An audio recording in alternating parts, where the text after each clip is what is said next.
Hi guys, this is Anita from YourFirstNature. When I started to get my first houseplants, I researched a lot online to understand what are the most beginner-friendly or the easiest houseplants to care for a beginner. So all the plants that I got to know were mostly the plants that thrive on neglect, or they don't really demand a lot of water every now and then. But later what I realized is that rather than a houseplant which does not need a lot of water every now and then, I wanted a houseplant that is forgiving. What I mean to say is that a houseplant which will tolerate my mistakes, because I was just a beginner and I had no idea what I was doing in the beginning. So that's why I decided to make this list of a few houseplants which are, in my experience, the most forgiving of all. I will first talk about 6 general houseplants that are in general forgiving. After that, I will talk about 6 specific plants that I have made every single mistake, every possible mistake with those plants, and still they have survived with me. So in my opinion, they are actually one of the best beginner houseplants or the forgiving houseplants to start with. In this list, you may not see some of the so-called easy to care for houseplants, because as I said that a lot of these houseplants, like for example, ZZ plant or snake plant, they are actually very easy to care for, but they are not forgiving to any kind of overwatering at all. Even the slightest overwatering can kill them, and they will not even give you a chance to rectify your mistake. So that's why in this list, I will talk about only those which can tolerate your mistakes as a beginner. So let's get started. Before I get into it, please do not forget to subscribe to our channel and hit the notification button. That way you will be notified about our new videos every week. We post gardening related content every single week. The first plant that I have in my list is obviously Pothos. Pothos or Devil's Ivy or Epipremnum aureum is probably the most common house plant, and I won't be surprised if majority of you actually have started or are planning to start your houseplant journey with Pothos, because and for good reasons, because Pothos is incredibly easy to care for, and it is very fast growing. The general care for Pothos is very simple: bright indirect light, water when top 2 to 3 inches soil feels dry, well-draining soil, and regular fertilization, probably once a month with a mild fertilizer. But in my experience, Pothos can survive even in a completely opposite environment. So I have seen one Pothos, it is actually in my brother's house, and that plant has been there for years. All the soil has leached out. Probably there is only 2 to 3 inches of soil, not more than that. The plant is treated as almost a showpiece because they water it when they remember, which may be once in 2 weeks, 3 weeks, or even lesser than that. It stays in a place which does not get much more than a little bit of artificial light. It is still surviving. It's not thriving, but it is still surviving. Even if Pothos likes bright indirect light, it can still survive in medium light or even low light. It may not grow that much. Pothos otherwise is very fast growing, and it is, since it is a vining plant, it is very rewarding also, because you are continuously seeing your plant growing, and they keep on trailing down, which is very nice for a beginner, very rewarding for a beginner. In medium to low light, they may not grow as much. There, if you see, there are many kind of Pothos. I have one right here. This is a Marble Queen Pothos. This one has white variegations. So this variegation stays like this stunning when it is in bright indirect light. But if it is put in say medium to low light, this will turn back to green. If you see, the older leaves actually have much more greener shade than the newer leaves, which has much more white variegation. But still it will survive. Similarly for overwatering and underwatering, so I have sometimes forgotten to water my Pothos for a very long time, just because it was in a difficult place and I just forgot to water them. But still the leaves may wilt you may lose a lot of lower leaves, but still the plant will survive. The plant will not die. Even for overwatering, sometimes I have done that also, and the plant has survived just fine. It will not appreciate overwatering as much, but still it can survive. The next one in my list is vining philodendrons. I have one vining philodendron right here. It is Philodendron Brazil, and another one which is Philodendron Pink Princess, which is a very tiny one. And this is not a vining one. This will grow tall even if it likes a support, but it's not really a trailing down kind of a philodendron. So I'm actually talking more about the vining kind, like this Philodendron Brazil or Philodendron Scandens and so on. These plants have a very similar care to Pothos. The ideal care conditions are very similar to Pothos, but still, just like Pothos, they can survive in medium light, in lower light situations also.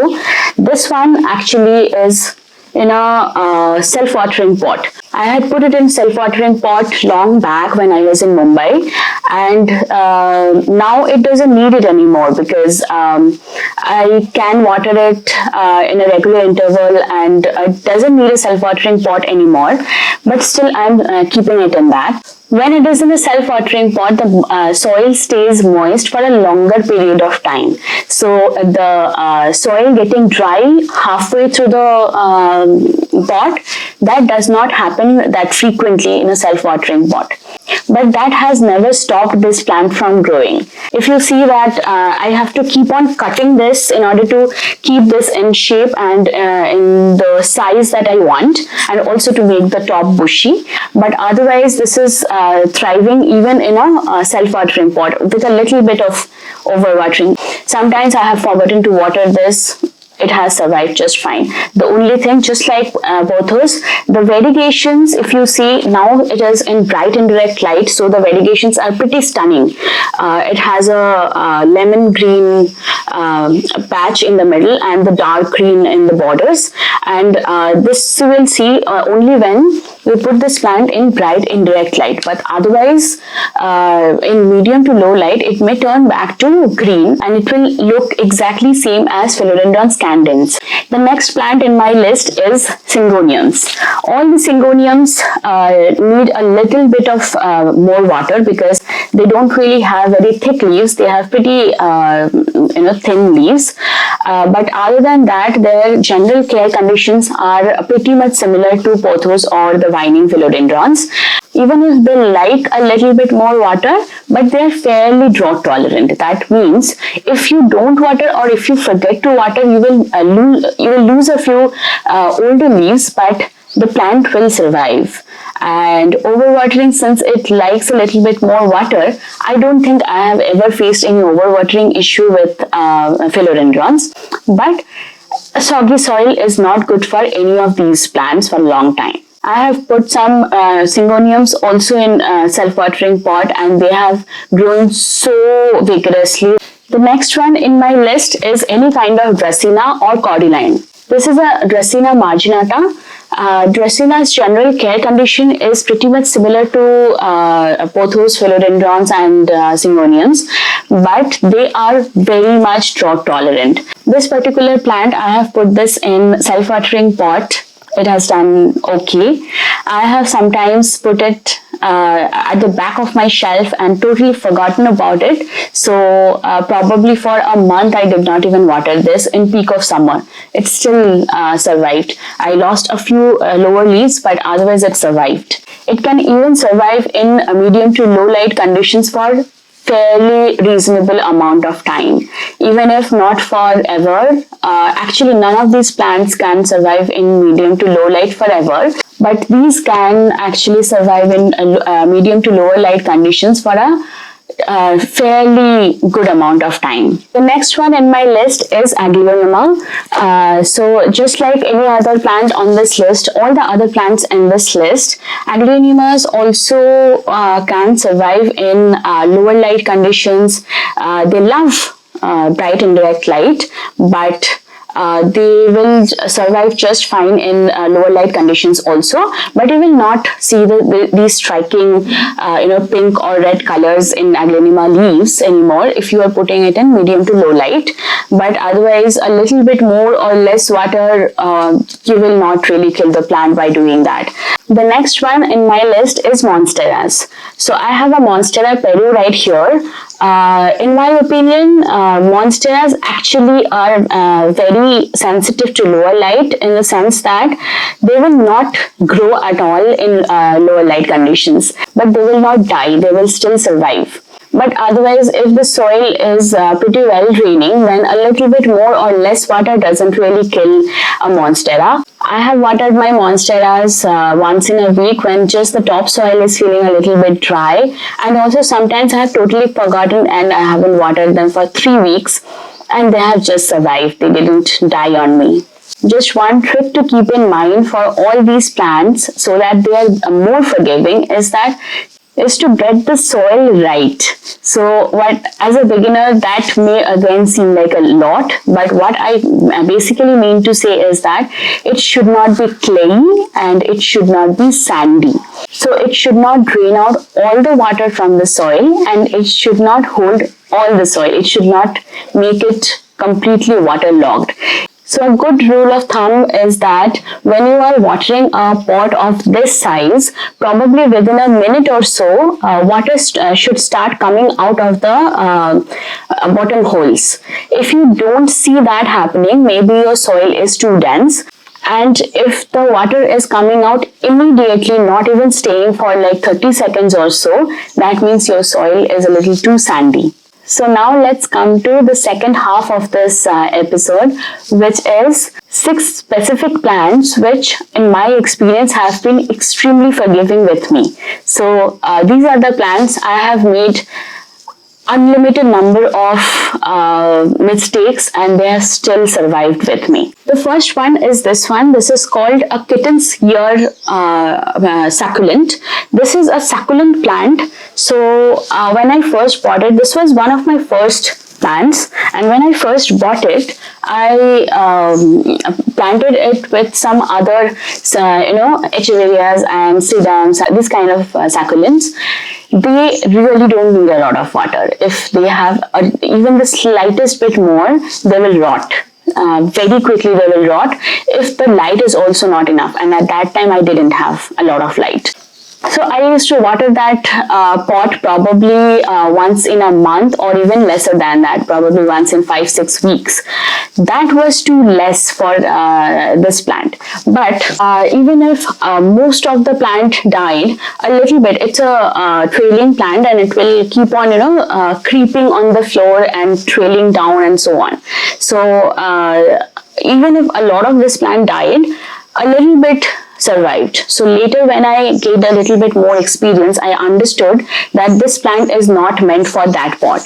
So I took out whatever was left of this plant and put it in another pot. Within 2 months or so, the pot was full. Any stem that gets a little longer, I used to cut that and put it back in the same pot. And within 2 months, it got completely full. When I separated this and put it in a different pot, for almost a month, I completely forgot to water it. Then when I started watering, I used to water it once in a week. I've even dropped this pot from my hand. It just needs bright indirect light, but even if it is kept in medium light, it will still survive. The next one is a basket plant. I will put a picture in the screen. With this plant also, I have made exactly same kind of mistakes as the Kitten's Ear plant. Initially I put it in the wrong pot, then I separated it and forgot to water completely. Then I overwatered also. I dropped it from my hand and broke it completely.